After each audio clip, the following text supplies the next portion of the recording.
All right, welcome to our Fire Up Weekly Wednesday webinar sponsored by Newfields Ag, where we bring innovation to your fields.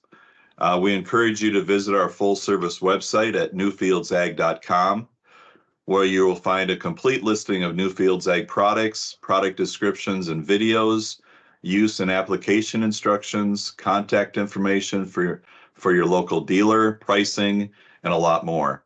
Thanks to each of you for registering and joining us today. If you have a question during the presentation, just please place your question in the chat box or simply raise your hand and we will get it asked. I'm your host, Bob Kessler with Newfields Ag. Today's focus will be on our 4-5 foliar product. It is a unique pack of amino acid chelated micronutrients labeled for many of the crops that you put in the ground. One disclaimer we want to point out is a lot of the information you'll see on this presentation will be from a product called Ingrained from Tracer Minerals. Our 45 product is very, very similar. Same technology. It's just some of the ingredients might be a little bit more than what's ingrained or a little bit less than what's ingrained. Joining us to share their expertise this morning is Michael Prescott, Vice President of Sales with Tracer Minerals, and Sarah Montgomery in their research and development area. Thank you for joining us this morning, Michael and Sarah. I will drive the slide presentation, and you can take the mic. Thank you. Yep, thanks, Bob, and appreciate everybody being on here. So we have Sarah, who is the head of our research and development, and also Clayton Zimmerman is on here. Clayton's our sales guy down in Southwest Kansas, and so I'm going to let Sarah Montgomery just maybe talk a little bit, and Bob's going to drive the slideshow and just tell you a little bit about some of the chemistry that an amino acid chelate has to deal with, and you know, Sarah's really good and understands this chemistry about as good as anybody in the industry. So Sarah, maybe just talk a little bit, and Bob will kind of slide through these shows, and then I'll talk more on the research end. Definitely. So a lot of us are farmers or directly work with a large group of farmers, and we have some of the best technology in the world, in my opinion. We have the biggest tractors, we have the best planters, sprayers. Everything is so specifically calibrated to make sure that we get the best stand and the best plants out there. Even our seed is genetically engineered to all come up in ideal conditions within 6 hours. That is actually the goal for the seed companies. And yet we're still only applying NP and K.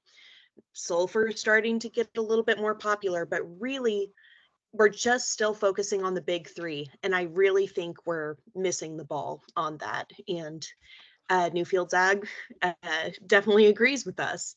So we hear a lot about micronutrients. Thank you.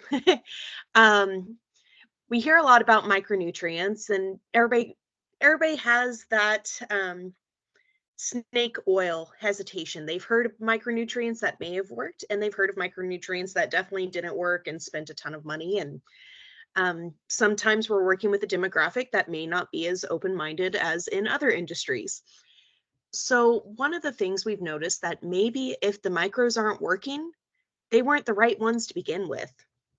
Not all micros, just the word micro is the same across the board. They're not all created equal. The big things that we have to look at when evaluating your micros is how bioavailable they are to the plant. Can the plant actually use what we're putting out there? They have to be accessible.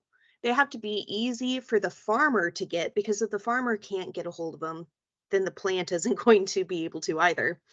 And economical. We have to make sure that it financially works for your operation, because we're finding that if there's an imbalance of these three, you're going to have a dissatisfied customer. And that's something we really truly are wanting to avoid, because if our plants are happy and are flourishing, so will our farmers.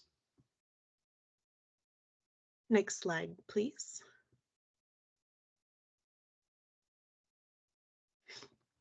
So really the big leader in the micro chasm right now is EDTA. EDTA is a fairly large molecule. You find it on the label as your mineral, zinc, copper, manganese, whatever, EDTA. There's also some MDAs and things like that as well, but EDTA would be probably what I would consider 90% of the market right now.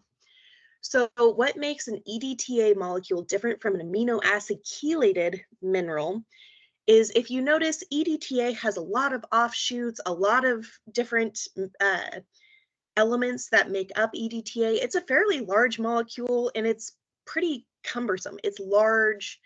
It's not as compact as you would like it. Well, amino acid chelated minerals are minerals that are, you take an individual metal, zinc, copper, manganese, magnesium, whatever have you, and you bind it to an individual amino acid. We use a blend of different amino acids, but we can tell you exactly how many pounds of glycine, lysine, threonine, valine, all sorts of different amino acids are in that specific mix. So what we're doing is we're binding them in a 1-to-1 molar ratio, one amino acid versus one mineral, binding that together, and you see it makes this ring structure, not a benzene ring, but it makes what's called a heterocyclic ring. When you do that, one, you're eliminating all those offshoots that are going to grab a hold, but it actually makes that molecule stable and it makes it neutral. When you do that, it actually changes how it gets absorbed into the plant. When you work with EDTA, you have certain temperatures you have to avoid.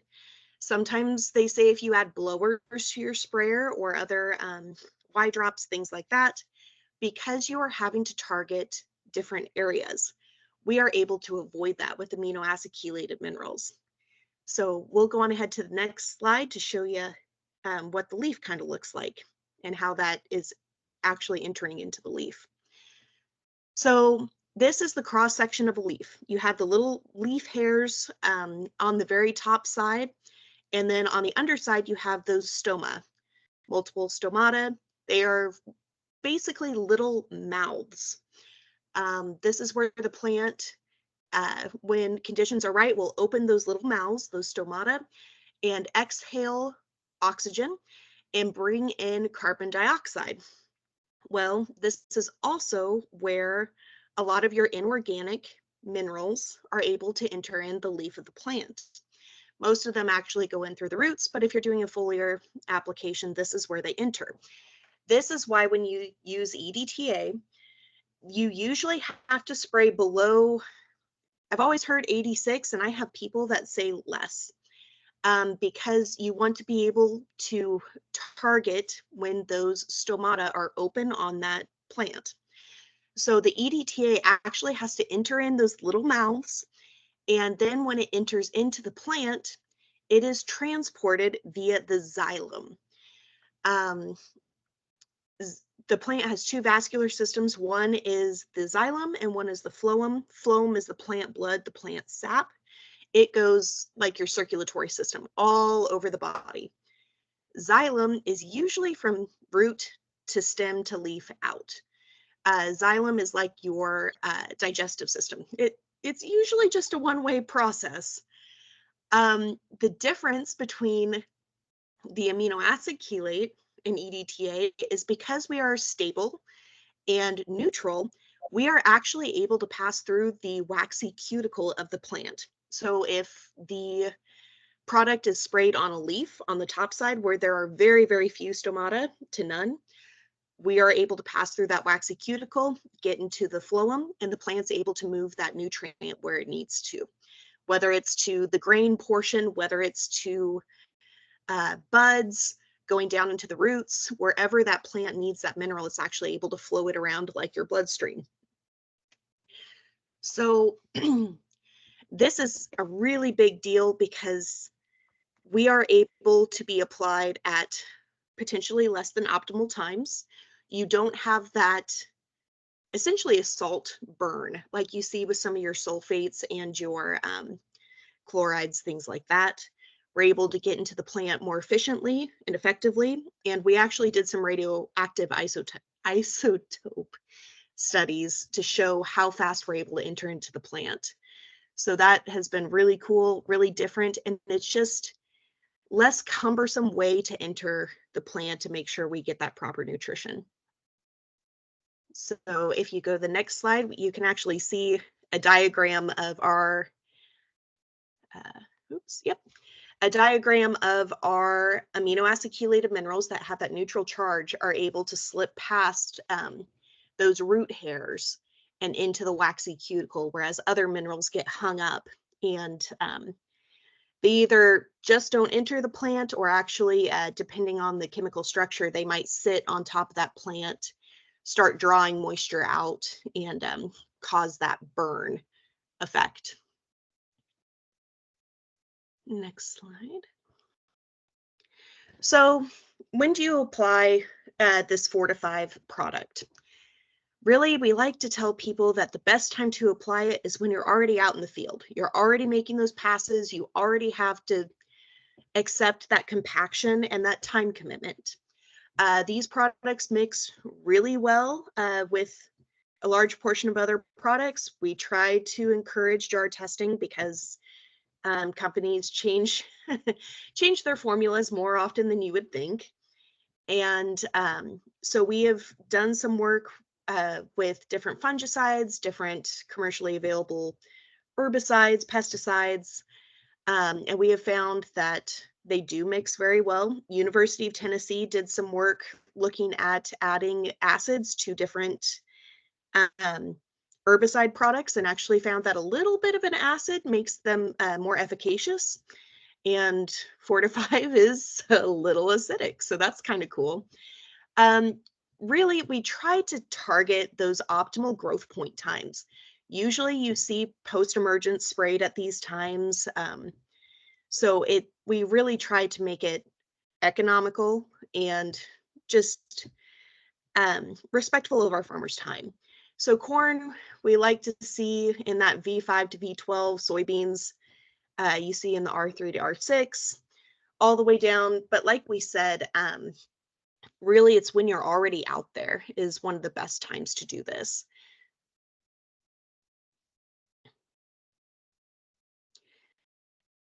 So everybody has been kind of harsh on magnesium, and that has to do a lot with having tight soils. Magnesium in the world is known to make concrete and glue. So if you have improper ratios of magnesium and other minerals, you make concrete and glue, and then you have issues with your soil biology and you have issues with water infiltration. But we really value magnesium because if you look on the far left-hand side, that is actually a chlorophyll molecule. It is the powerhouse of the plant cell, essentially. Well, that would be a chloroplast, but this is where it drives it all. So magnesium is actually a natural chelation molecule that is used to stabilize the chlorophyll molecule. So guys that go out and say, oh, my soil is 3 times higher in magnesium than it needs to be, well, that might be true, but if it's not bioavailable to your plant, does your plant have all the energy it needs because it's not able to stabilize those chlorophyll molecules? Something to note for all you guys, and we might be discussing it later. I haven't seen this presentation very well lately. Boron and potassium, because of their chemical structure, and you can look at a periodic table and we can discuss it sometimes. It's kind of cool. Those 2 molecules are actually unable to be chelated. They are complexed, and that has to do with the number of valence electrons they have and how they bind to amino acids. So when you get your 4 to 5 label, it'll have magnesium amino acid chelate, zinc amino acid chelate, manganese amino acid chelate, copper, and then it will say boron amino acid complex. We started in livestock, and we have the AFCO book, which is American Association of Feed Officials, that define what these are or what the different ingredients are, and we translated that into the AFCO for the plant side. So that way we keep consistency between our branding, and also from a chemical standpoint, we have seen that this is the most correct chemical definition of these. So if you see those on your labels, that's why it makes a difference.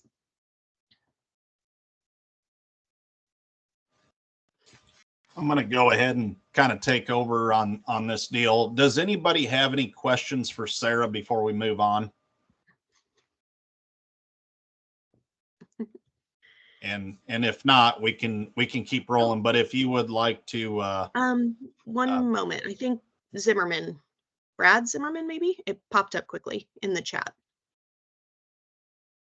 Yeah, there's a question from Brad. It says, looks like a great foliar product. Is there a benefit to using it in the soil?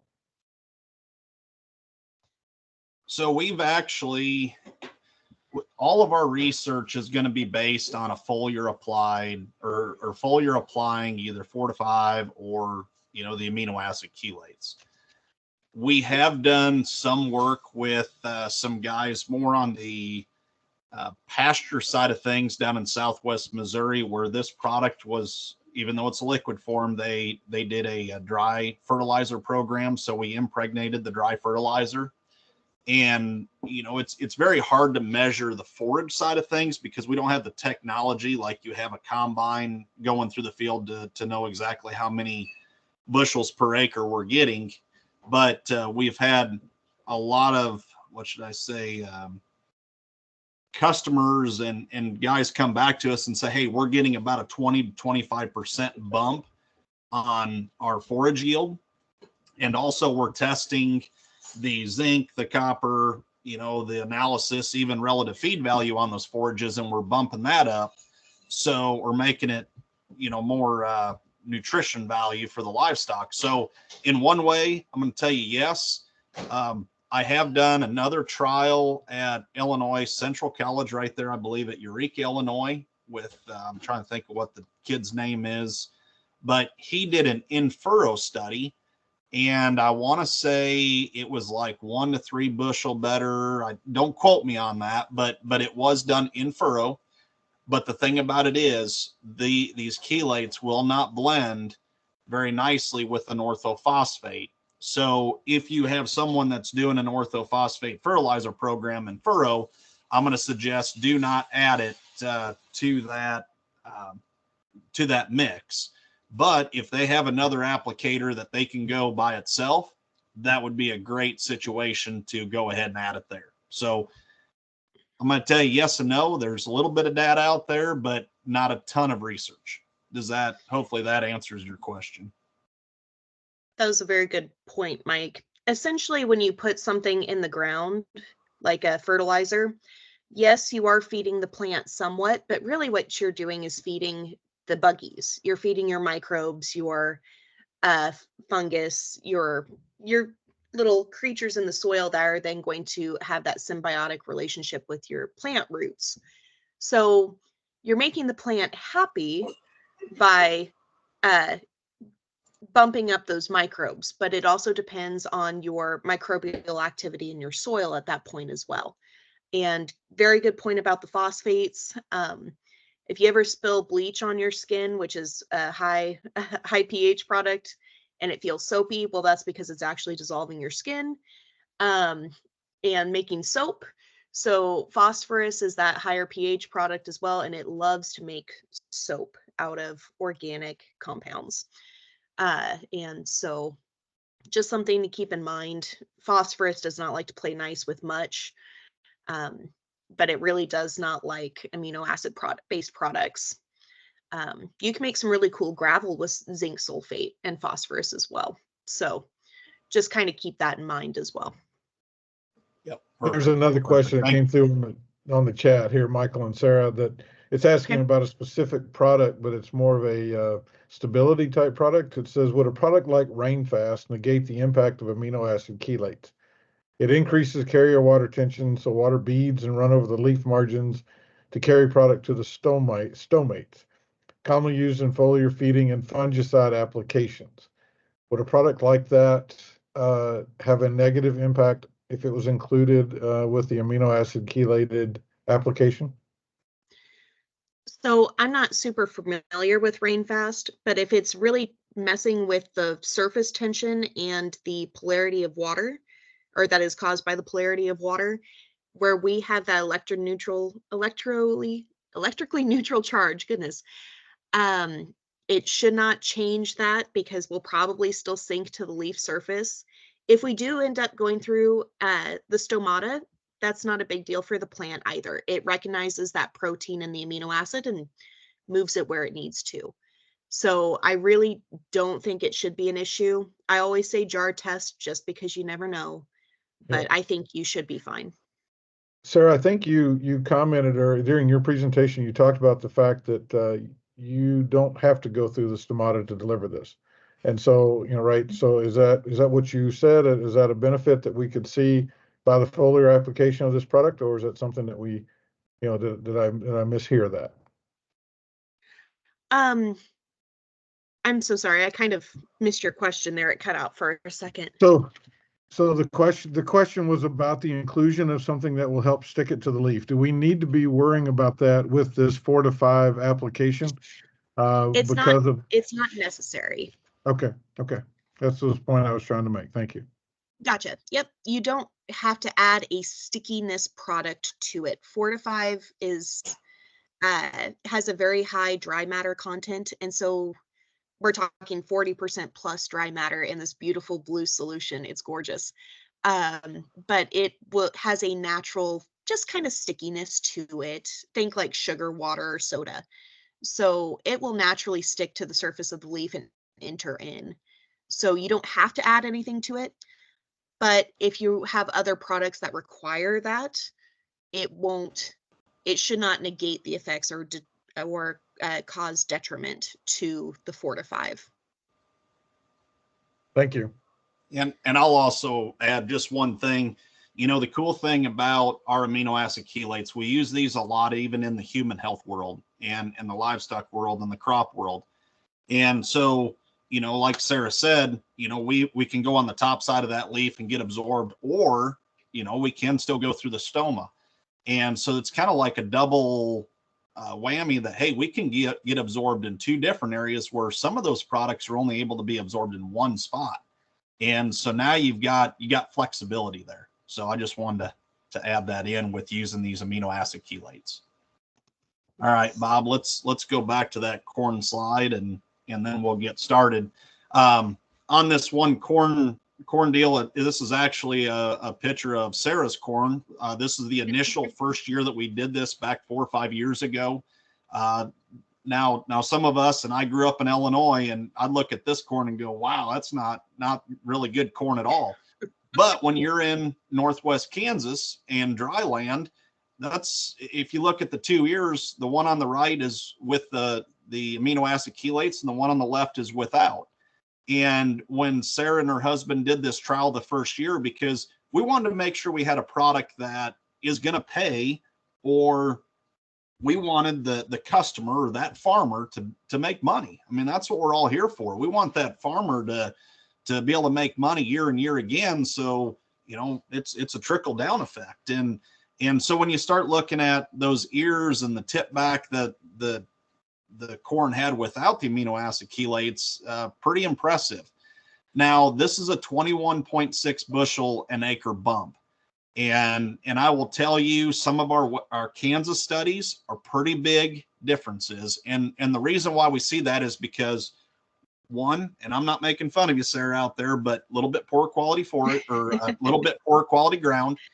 You're dealing more with stressors like drought. And that's where these products really explode, or these amino acids really explode in that type of situation, where in Illinois, and Bob, if you go to the next screen, you're going to see the corn in Illinois, we were only about a 10 bushel increase.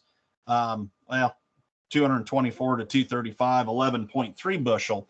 Now, this trial was done in Illiopolis, Illinois. If you guys know who Alec Murphy is, Alec's, I've known Alec and his family for quite some time, and I went to him and I said, hey, I want you to take a look at this product, and I want you to go ahead and let's do some trials with it. And this is 4 or 5 years ago. And we saw, this 11.3 bushel increase on that corn back in Illiopolis, Illinois. So, going through my mind, the first year, the trial we did out at Sarah's was a 21 bushel. In Illinois, we're only 11 bushel. I'm like, wow, like why aren't we seeing more consistency? But again, it's a deal where, things are a little bit better.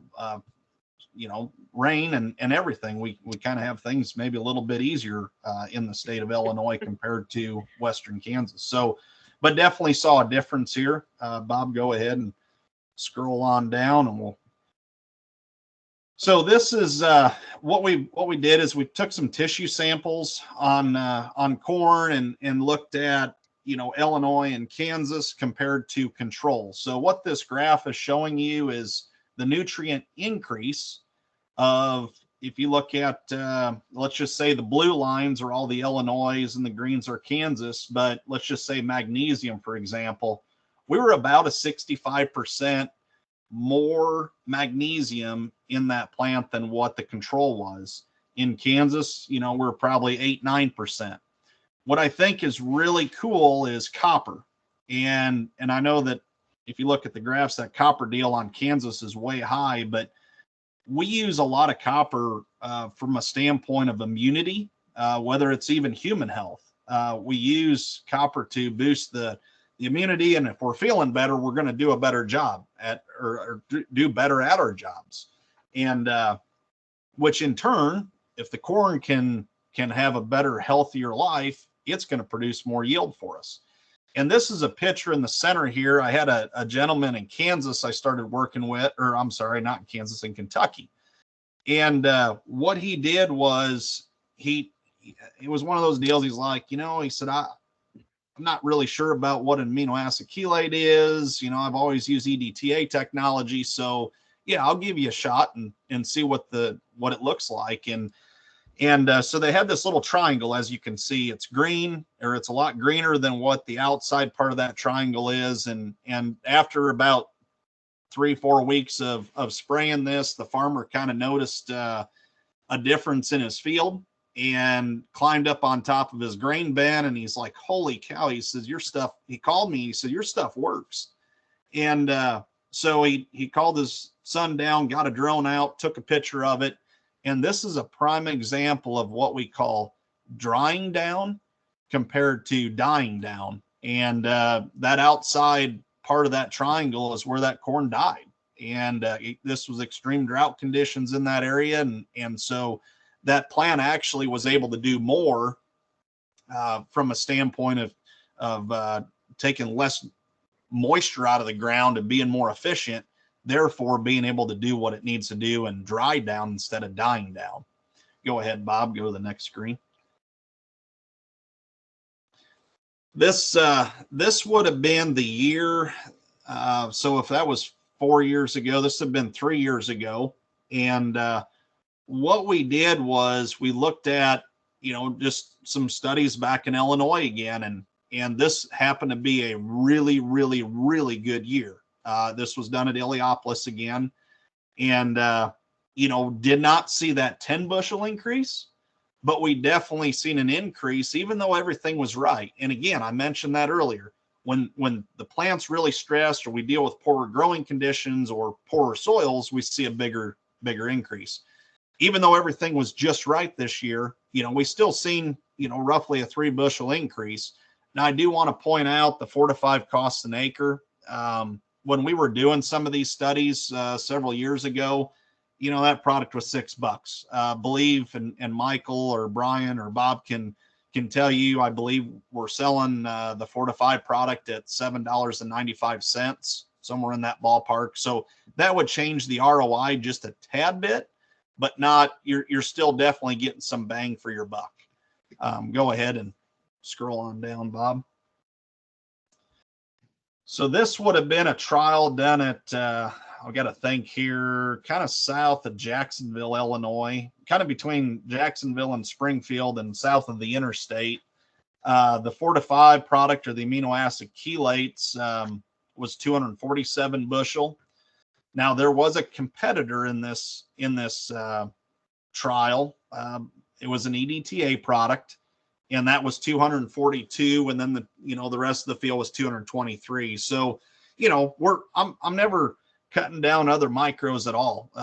In our deal, I mean, there's a lot of good products out there. It's just we do things a little bit different, and it shows that we're getting more absorption. So in one way, yes, those EDTAs did work in this situation, seen a pretty good increase, but we just went that next step and brought the extra bushels to this grower. And this was the picture on the right with the ears of corn on the board. That was consistent across this field, as Greg went out and picked ears and so forth. I mean, it was consistent all the way through. Go ahead, Bob. So this is just a little bit of a, just to say, maybe not look at the 570. Hopefully we see 570 to $7 corn again. But if we look more on the right side at 456 a bushel, and I know that's a little bit different than what, it is today. But when you start looking at, your profit, even if we see a 2.5 bushel, we're still seeing some profit by using this product, and I really haven't heard of anybody say, hey, that stuff didn't pay off at all. So again, we know the product's working. Go ahead, Bob. I'm going to move through these slides here pretty quick, and if anybody has questions, just throw them up on the chat deal, and maybe Brian, if you can keep an eye on that deal, would be fantastic. So soybean studies, this was the first year where we did Sarah's trial and the Illiopolis trial. The soybean field test was done again at Illiopolis, seen roughly a 5 bushel increase on soybeans. Again, we didn't know what we had, guys. Didn't really know. We were just kind of experimenting with the product, and we know we've seen data, on other sectors of the industry, but didn't know exactly what we had, and had a 5 bushel increase on soybeans this first year. Go ahead, Bob. Something to note real fast, as we were doing these initial studies, we also did what I like to call stupid testing on my farm. What happens if it wasn't dilute, because the 4-5 product is in a concentrated form? What happens if it got sprayed non-dilute directly onto tassels or directly onto pods, flowers, whatever crop we had growing at that time? And the only way I saw a negative was when I accidentally dropped the jug and broke off a plant. We saw a huge increase in those plants, in the yield of those plants that I did the testing on. Now, we have to make sure that we have that economic balance. So if you can't go out and just completely spray concentrated 4-5, but we did go on ahead and test those critical growth times to make sure that if there was applications done at those times at improper rates, that we would still be okay. So it did really well. The corn germinated a lot better that year on those samples that we sprayed directly onto tassel. So we do have that safety factor built in, or tested at least. Absolutely. And thank you for saying that, because it is a very safe product. And I mentioned earlier about, we make a human line.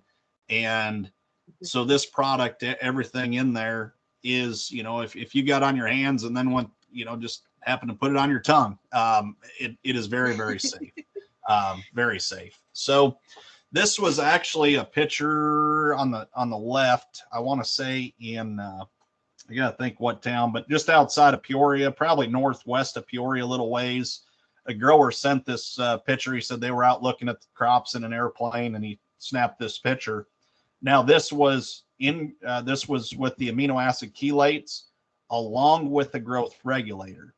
And so, he was kind of planning on, 3 bushel with the amino acid chelates, a couple bushel with the growth regulator, and ended up at 12 bushel increase. And I kind of like to tell everybody 1 + 1 is 3 on this type of deal. So when we start pairing these amino acid chelates with other products, sometimes we get that 1 + 1 is 3. We go that next step and bring everything, just works so much better than just maybe by itself. So that was kind of neat to see.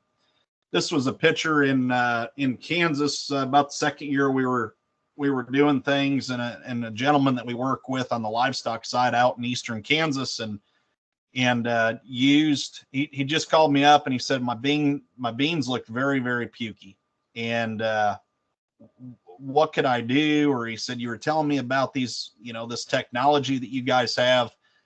Let me try some.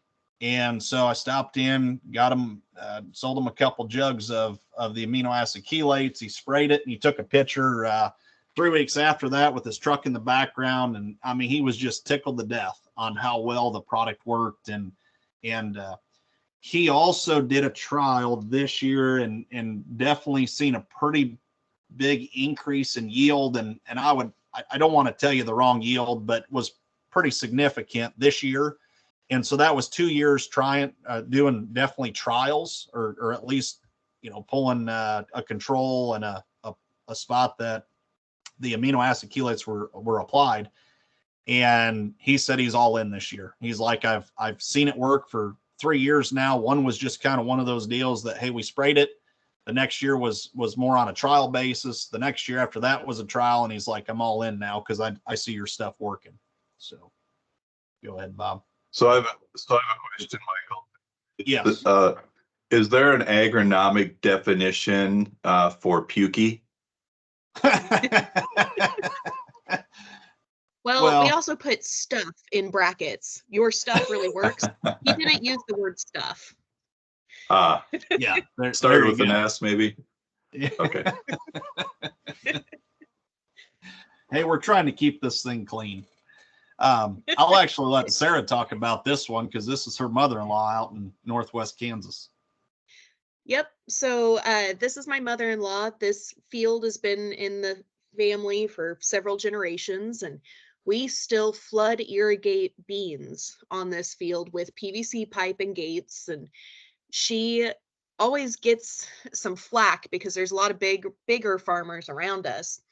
And this year that we're talking about was absolutely drought. It was awful. We had wind. And a lot of the guys in the area were bragging about their 40 bushel beans, and they were stoked. And my mother-in-law is just sitting in the corner laughing. She had 68 bushel beans this year, and that's actually my husband and I's gleaner combine. Don't need to hear anything about the T-Rex augers, but that's okay. And we had to run the reel as high as it would go because the beans were so tall and they were actually looping around the reel. So it was a really cool year. We were really pleased with results, and it really showed what the product can do with some flood irrigation, some moisture going on there. But we were very excited, and this was one of the top 3 highest yields in the last 10 or 15 years of the history of this field for beans. Very impressive consistency and height throughout that picture. Yeah. And she's actually in the irrigation furrow there, not standing on the hill. So that was pretty cool too. And those are phenomenal beans for our area, kind of unheard of. There's another question on the chat. Yep. Is the nitrogen in 4-5 in 100% amino form? Yes. The nitrogen comes from the amino acids we use only.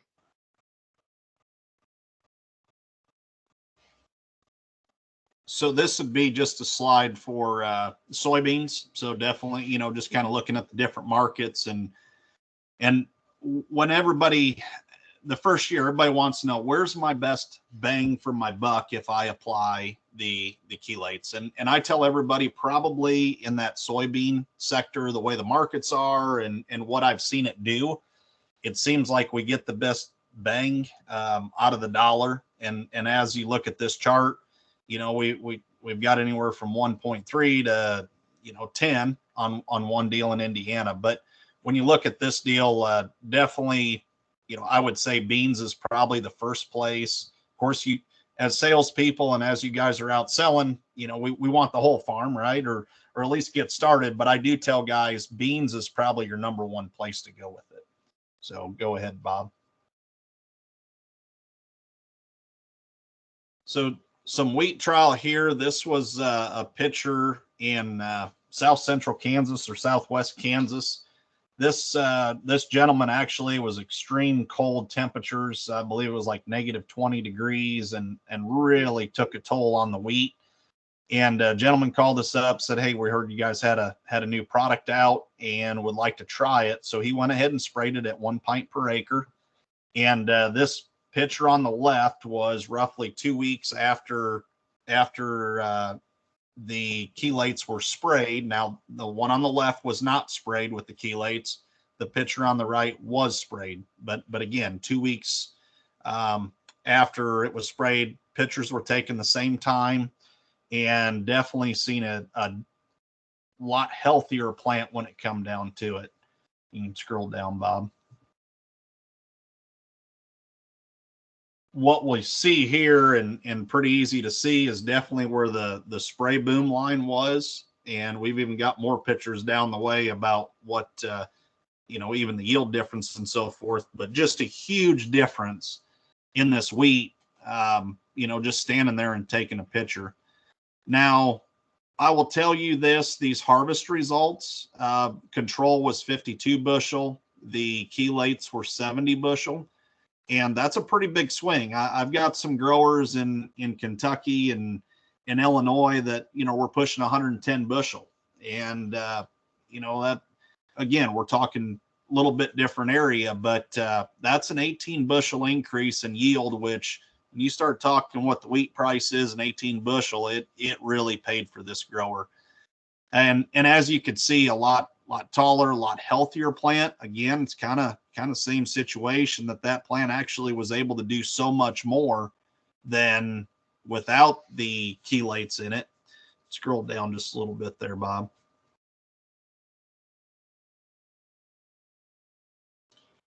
One thing we want to note, and as you can see on the bottom right, there's some red circles there. And what this is a fungus growing on that wheat. And what we're learning is, again, with a healthier plant, that plant is able to fight off disease and funguses and issues that come along. And so with this on the left, treated with the chelates and the control on the right, you don't see those black spots on the stuff sprayed with the chelates. On the right, you do. And so that starts to inhibit, once we get a fungus on it, will also inhibit what that plant can do to excel and do exactly what it's supposed to do. Go ahead, Bob.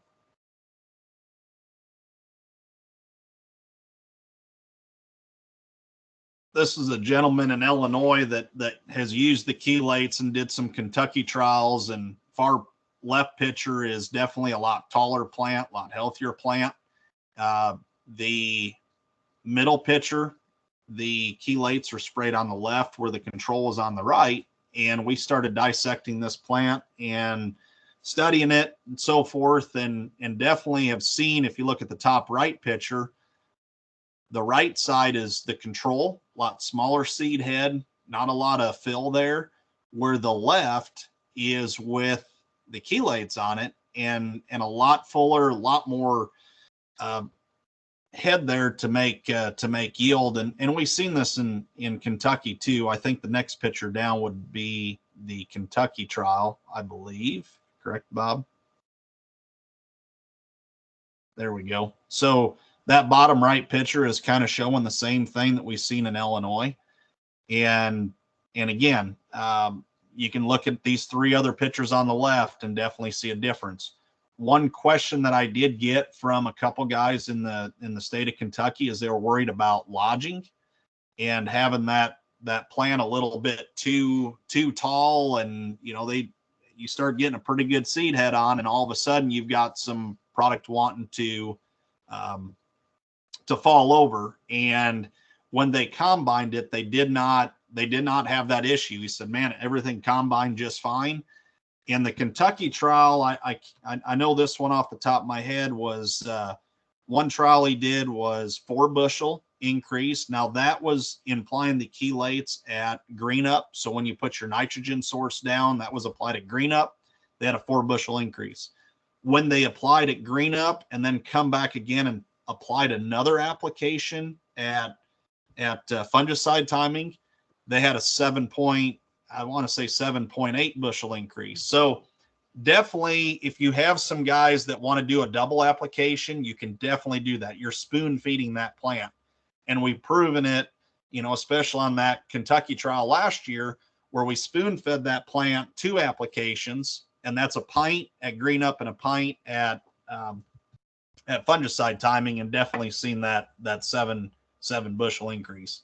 The Milo, this was actually down in Southwest Kansas. Probably most of you guys won't have to worry about the Milo deal, but this trial was done down in Southwest Kansas. As you can see, the control test strip where nothing was applied and where the rest of the field had the chelates on it. Control strip was 24 bushel. The 4 to 5 or the chelate side was 53 bushel. Now, the red dark side on each side of the fields, I believe those were roads on each side, and that's where a lot of compaction was. So the next picture down, or the next slide down, will show a little bit of those pictures. I mean, definitely a big seed head.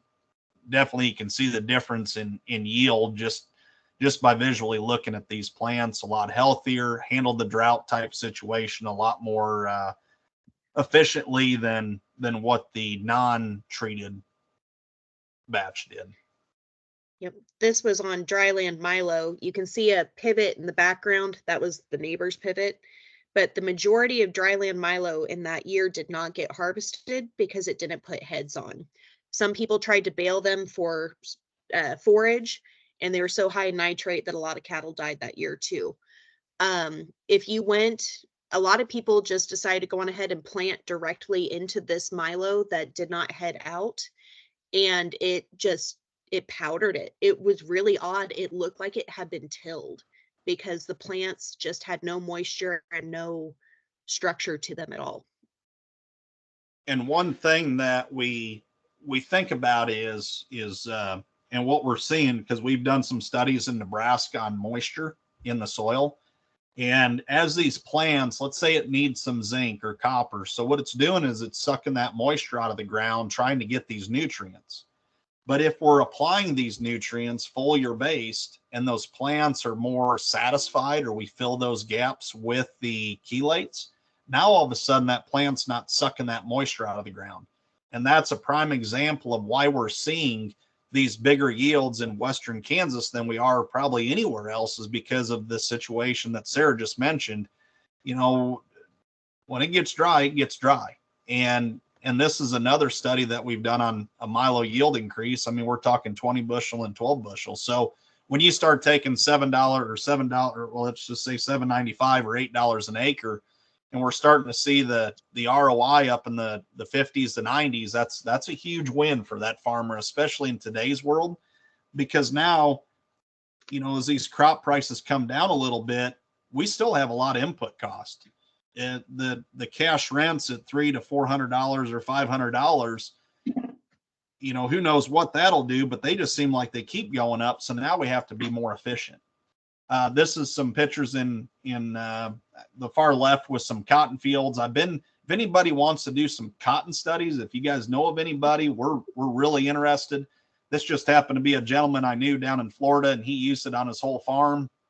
He apologized for not getting data for us, but he's like, hey, I just use it on the whole farm. So it's kind of cool to get those deals, but now I want to learn a little bit more. So if you guys have anybody on the cotton side, we'd sure be interested in working with. The other barley picture is definitely kind of see the same thing in the wheat side. The silage and the baleage and so forth. We did a trial up in Northwest Iowa about 4 years ago and had a 2 ton to the acre increase by using the chelates. And if you're not familiar with the silage, what type of dollars there is, in Illinois, you can kind of figure $50 to $60 a ton, what it would cost to buy that. And if we're getting 2 ton to the acre, you're looking at $100 to $110. And that farmer only had $7 and or $7-8 invested into applying the ingrain, or I'm sorry, the chelates. Go ahead, Bob. Pat, your last slide. Oh, okay, good deal. So, with that being said, we're definitely seeing a lot of value to this product, and we look forward to working with you guys. Clayton and I are going to be probably calling some of you folks and working with you, and we want to be here as support for you guys. We're kind of the sales guys that handle a lot of this. Sarah is very, very, very good at really going through the chemistry on how this product really works in those plants. So we have her there for that end of it, and Chris wasn't able to be on the meeting today. He was out in Colorado, and so he's the owner of the company. He'd be willing to talk anytime too, but if you guys need our numbers, get with Bob or Brian or Michael, and I'm sure they'd pass it on, or Clayton and I will be calling you folks and probably scheduling at some point in time a visit. And if you guys have any questions at all, just let us know. All right. Are there any additional questions in the chat box or raised hands from the group?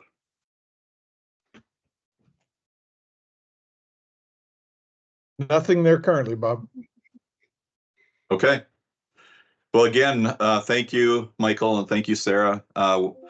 We encourage everyone to visit our website at newfieldsag.com.